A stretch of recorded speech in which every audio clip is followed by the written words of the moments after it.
Hello friends, Telugu cinema ఇండస్ట్రీలో గత 3 రోజుల నుంచి ఐటీ దాడులు జరుగుతున్నాయి. ఈ దెబ్బతో ఫేక్ కలెక్షన్ల పోస్టర్లకు ఫుల్ స్టాప్ పడ్డట్టేనా?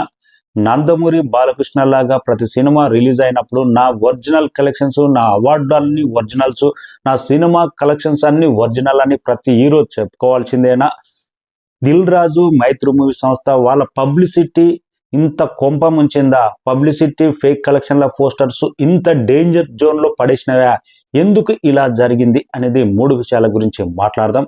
మన ఛానల్ నచ్చితే సబ్స్క్రైబ్ చేసి లైక్ చేసి సపోర్ట్ చేయండి. ఒక ఫేక్ కలెక్షన్స్ తెలుగు సినిమా ఇండస్ట్రీలో రాబోయే సినిమాలకు ఎవ్వరు ఫేక్ కలెక్షన్స్ వేసే సాహసం అయితే చేయరు. ప్రజెంట్ దిల్ రాజు ఇంట్లో గత 3 రోజుల నుంచి అయితే ఐటీ దాడులు అయితే జరుగుతూనే ఉన్నాయి.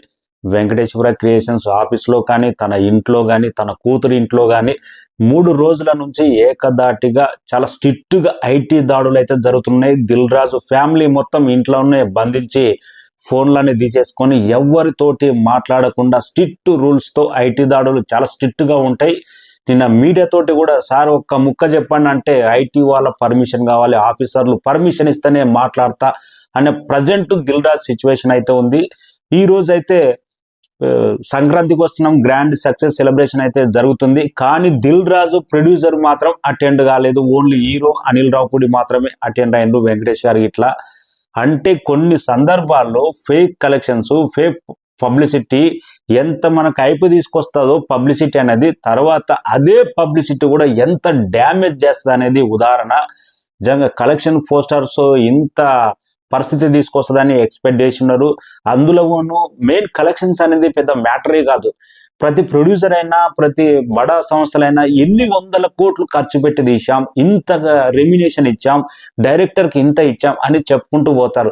నిజంగా డబ్బు ఎక్కడి నుంచి వచ్చింది, వైట్ ఎంత, బ్లాక్ ఎంత, ఎక్కడ బ్లాక్ మనీ లేకపోతే ఎక్కడి నుంచి అప్పు తెచ్చిర్రు, మీ సొంత డబ్బు ఎంత ఉంది, ఇవన్నీ లెక్కలు అయితే తేలాలి. తనే చెప్పాడు 70 కోట్ల దాకా సాంగ్స్కి అయిందంటే హీరోకి ఎంత రెమ్యునేషన్ ఎంత, ఎన్ని వందల కోట్లు అయింది.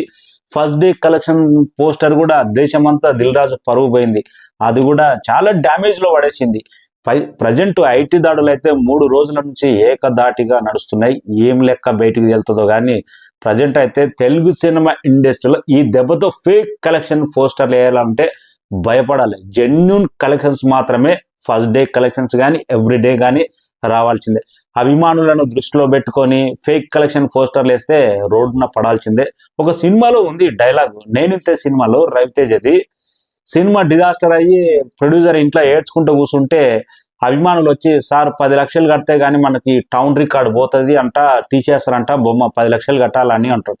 అప్పుడు ప్రొడ్యూసర్ అంటాడు, నేను సినిమా పోయి నేను ఏడుస్తుంటే 10 లక్షలు కట్టవాడిని, మీరు ఫస్ట్ డే ఇంత కలెక్షన్ వచ్చిందామని పోస్టర్ రిలీజ్ చేయమంటారు. ఎవడైనా వచ్చిన కలెక్షన్స్ పబ్లిక్ లో పెట్టుకుంటారు, వ్యాపారం వచ్చిందని చెప్పుకుంటాడు, లోపల దాపెట్టుకుంటారు. ఈ సినిమా ఫీల్డ్ అనే ఇట్లా ఉంటదని రకరకాలుగా సినిమా మీద సెటారికల్ గా ఉంటది ఆ డైలాగ్. అయితే నేను ఇంత సినిమాలో ఉంటది చూడండి. నిజంగా సేమ్ ఆ కలెక్షన్స్ ఎఫెక్ట్ ఆ సినిమాలో దృష్టి పెట్టుకొని రాశాడేమో కానీ ముందే పూరి జగన్నాథ్ సాలిడ్ గా సేమ్ ప్రజెంట్ సిచ్యువేషన్ కు లింక్ అయి ఉంటది. ఇక మైత్రి మూవీ సంస్థ కూడా వాళ్ళు రిలీజ్ కంటే ముందు పుష్ప 616 కోట్ల దాకా ప్రీ రిలీజ్ బిజినెస్ చేసింది. థియేట్రికల్ బిజినెస్ మొత్తం ఓటీటీ, శాటిలైట్, మొత్తం ఆడియో రైట్ కలిపి దాదాపు 1050 కోట్ల దాకా బిజినెస్ వచ్చిందంటే ఆల్రెడీ థియేట్రికల్ బిజినెస్. థియేట్రికల్ వచ్చినది రకరకాలుగా వెళ్ళిపోతుంది షేర్ రూపంలో అందరికి బయర్స్ కు. కానీ వీళ్ళకు థియేట్రికల్ కంటే ముందే ఇంత డబ్బు వచ్చిందంటే ఆ డబ్బు ఎక్కడ పోయింది? ఇన్కమ్ ట్యాక్స్ ఎంత కట్టారు, ఎవరికి ఎంత రెమ్యునేషన్ ఇచ్చారు? అల్లు అర్జున్కి 300 కోట్లు అన్నారు, ప్రజెంట్ లెక్కలేమో 3 నుంచి 350 కోట్ల దాకా ఉందంటున్నారు. సుకుమార్కు 150 నుంచి 200 కోట్ల రెమ్యునేషన్ అంటున్నారు. అసలు ఎంత మిగిలింది? 1100 కోట్ల దాకా డబ్బు వస్తే రిలీజ్ ముందే అది ఎక్కడ పోయింది? ఈ లెక్కలు వాళ్ళు పబ్లిసిటీ కోసం వాడుకున్నారా, లేకపోతే నిజంగా అంత డబ్బు వచ్చిందా? ప్రజెంట్ 1800 కోట్ల అని పోస్టర్ రిలీజ్ చేశారు. గ్రాస్ అనేది అది ఎవడు పట్టించుకోడు. నిజంగా గ్రాస్ అనేది లెక్క కొలత అనేది ఉండనే ఉండదు. థియేటర్లో గ్రాస్ షేర్ వచ్చింది లెక్క, షేర్ రూపంలో వచ్చింది లెక్క. గేమ్ చేంజర్ కూడా వాళ్ళు వేసింది ఫేక్ పోస్టర్, షేర్ వచ్చిందంటే అది లెక్కకు వస్తుంది. గ్రాస్ అనేది పెద్ద లెక్క ఉండదు. ఇంకా మైత్రి మూవీస్ సంస్థ మీద కూడా 3 రోజుల నుంచి ఏకదాటిగా అయితే ఐటీ దాడులు చాలా స్ట్రిక్ట్ గా జరుగుతున్నాయి. ముగ్గురిని అయితే దిగ్బంధం చేశారంట. వాళ్ళు కూడా ఫైనల్ గా ఏం లెక్క తెలుస్తుందో. రాబోయే సినిమాలు ఇటు దిల్ రాజు కానీ మైత్రి మూవీస్ సంస్థ కానీ ప్రజెంట్ తెలుగు సినిమా ఇండస్ట్రీలో పోటీ పడి నెంబర్ 1 ప్రొడక్షన్ సంస్థగా ఎదగాలని రెండు చూస్తున్నాయి. వీళ్ళ గురించి వాళ్ళు సంక్రాంతికి వస్తున్నాం, ప్రతి సినిమాలు లేకపోయినా డిస్ట్రిబ్యూటర్ చేస్తారు. లాస్ట్ టైం కూడా ఎంత పోటీ ఉన్నది. ప్రజెంట్ తెలుగు సినిమా ఇండస్ట్రీలో పోటీ పడి నెంబర్ 1 స్థానానికి ప్రొడక్షన్ హౌస్ గా ఎదుగుతున్న సంస్థలు అంటే దిల్ రాజు, మైత్రి మూవీస్ సంస్థ. భారీ హీరోల సినిమాల డేట్లు కూడా వాళ్ళ దగ్గర ఉన్నాయి. ఫైనల్ గా 2 సినిమాలవి ఫేక్ కలెక్షన్స్ అనేది ఆల్రెడీ టాక్ అయితే బయటకు వస్తుంది. చాలా వరకు ఫేక్ కలెక్షన్సే ఉండబోతున్నాయి. మన తెలుగు ఇండస్ట్రీలోనే కాదు, ఏ ఇండస్ట్రీలో అయినా కానీ ఫస్ట్ డే కలెక్షన్స్ అనేది ఒక 45-46 కోట్లు వస్తే 50 కోట్ల గ్రాస్ వచ్చిందని పబ్లిసిటీ చేసుకుంటారు. ఫ్యాన్స్ కూడా సాటిస్ఫైడ్ గా ఉంటారని ఇలా ప్రచారం అయితే చేసుకుంటారు. కానీ గేమ్ చేంజర్ అనేది సముద్రాలు దాటిపోయింది. 85 కోట్లు వస్తే 186 కోట్లు వేసుకున్నారని ట్రేట్ లెక్కలకు అక్కడ వాళ్ళు చెప్పే కలెక్షన్లకు పొంతన లేకుండా పోయేటాలకు నిజంగా ఐటీ వాళ్ళే షాక్ అయ్యే రిజల్ట్లు అయితే రాబోతున్నాయి. పుష్ప కలెక్షన్స్ కూడా నిజమా, బాహుబలి కలెక్షన్స్ నిజమా, నిజంగా గేమ్ చేంజర్ దెబ్బతో మొత్తం తెలుగు సినిమా ఇండస్ట్రీలోనే కాదు ఇండియన్ సినిమా ఇండస్ట్రీలో దంగల్ కలెక్షన్స్ కానీ ప్రతి సినిమా కలెక్షన్స్ రియలా ఫేకా అనే ఆలోచనలు అయితే గేమ్ చేంజర్ అయితే పడేసింది. ఇంత ఏ సినిమాకైనా కానీ 10 కోట్లు 5 కోట్లు మార్జిన్ డిఫరెంట్ ఉంటుంది. గేమ్ చేంజర్ దెబ్బతో ఇవన్నీ ఒరిజినలేనా అనే మైండ్ లో బుర్ర అయితే తిరిగేటట్టు చేసింది. ప్రజెంట్ ఏ సినిమా హీరో అయినా కానీ, ఏ సినిమా ప్రొడ్యూసర్ అయినా కానీ, ఏ డిస్ట్రిబ్యూటర్ అయినా కానీ క్లియర్ లెక్క ఉంటేనే పోస్టర్లు వచ్చే అవకాశం ఉంది. లేకపోతే ఫ్యాన్స్ దృష్టిలో పెట్టుకుని వేస్తే దిల్ రాజు పరిస్థితి ఎదురయ్యే అవకాశం ఉంది. ప్రజెంట్ అయితే తెలుగు సినిమా ఇండస్ట్రీలో చాలా మంది దిల్ రాజు తొక్కుకుంటూ పైకి వస్తున్నాడు, ప్రొడక్షన్ సంస్థగానే ట్యాగ్ కూడా ఉంది ఆయనకు.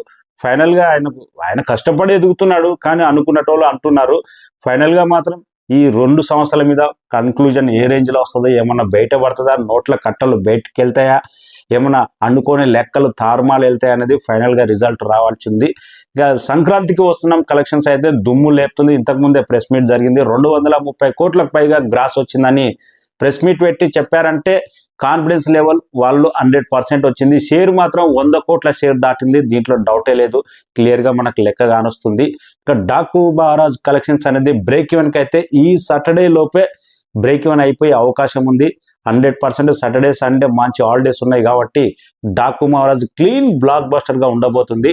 గేమ్ చేంజర్ అనేది డిజాస్టర్ అనేది కన్ఫర్మ్ అయిపోయింది. ఆ మూవీ ఎక్కడ ఏ విధంగా మన తెలుగు, తమిళ్, మలయాళం, హిందీలో ఎక్కడ కొద్దిగా కలెక్షన్స్ పెరుగుతున్నట్టు అన్నట్టు ఎక్కడ లేదు. పండుగ సీజన్ లోనే డ్రాప్ అయిపోయినాయి. క్లీన్ బ్లాక్ బస్టర్ అయితే సంక్రాంతికి వస్తున్నాం నిలిచింది. సెకండ్ ప్లేస్ లో అయితే డాకు మహారాజ్ నిలిచింది. సెకండ్ వీక్ లో, ఫస్ట్ వీక్ లోనే బ్రేక్ ఈవెన్ సంక్రాంతికి వస్తున్నాం అయితే సెకండ్ వీక్ లో డాకు మహారాజు బ్రేక్ ఈవెన్ అవ్వబోతుంది.